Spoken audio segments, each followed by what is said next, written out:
அனைவருக்கும் market tutorial சார்பாக வணக்கம். இந்த வீடியோவில் எக்ஸசைஸ் கொஸ்டின் 8.7 தான் பார்க்க போகிறோம். வாங்க வீடியோவுக்கு போகலாம். சின்ன கொடுத்துருக்காங்கன்னா the amplitude of the magnetic field வந்து கொடுத்துருக்காங்க. Part of the harmonic electromagnetic wave is in vacuum is so 510 nano டெஸ்லான்னு சொல்லி கொடுத்துருக்காங்க. What is the amplitude of electric field part of the wave. So அந்த வேவ்ல இருக்கிற எலக்ட்ரிக் ஃபீல்டுடைய வேல்யூ என்னன்னு சொல்லி கேட்குறாங்க. அதாவது மேக்ஸிமம் ஆம்பிளிட்யூட் என்னன்னு சொல்லி கேட்குறாங்க. சரிங்களா? ஸோ இது என்ன பண்ணுறோம் அப்படின்னா ஈஸியாக ஒரு ஃபார்முலா ஞாபகம் வச்சுக்கலாம். என்ன அப்படின்னா E naught is equal to BC அப்படின்னு ஒரு ஷார்ட்கட் ஃபார்முலா வந்து மெமரைஸ் பண்ணிக்கலாம். சரிங்களா? E naught is equal to BC அப்படின்னா E equal to magnetic field into speed of light in vacuum அப்படின்னு சொல்லி கொடுத்துருக்கலாம்.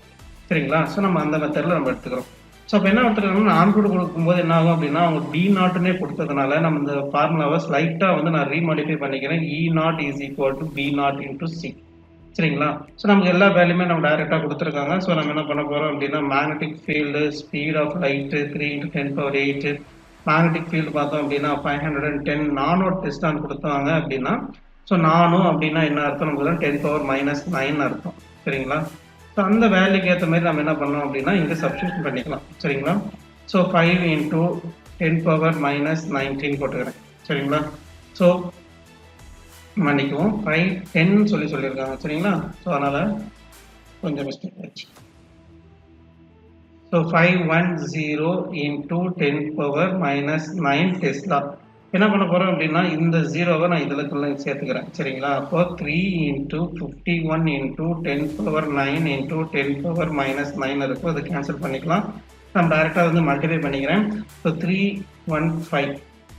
இப்போ நமக்கு தெரிஞ்சிருச்சு மேக்ஸிமம் எலக்ட்ரிக் ஃபீல்டு வந்து பார்த்தோம் அப்படின்னா 153. ஸோ இதோடைய யூனிட் எழுதணும். நம்ம என்ன பண்ணலாம் அப்படின்னா நியூட்டன் பர் கூலும் எழுதிக்கலாம். இ ஈக்குவல் டு F/Q அப்படின்னு சொல்லி ஃபார்முலா. அதை பேஸ் பண்ணி என்ன பண்ணலாம் அப்படின்னா எலக்ட்ரிக் ஃபீல்டுடைய யூனிட் வந்துட்டு newton per coulomb 153 newton per கூலும்னு சொல்லிட்டு எழுதிக்கலாம்.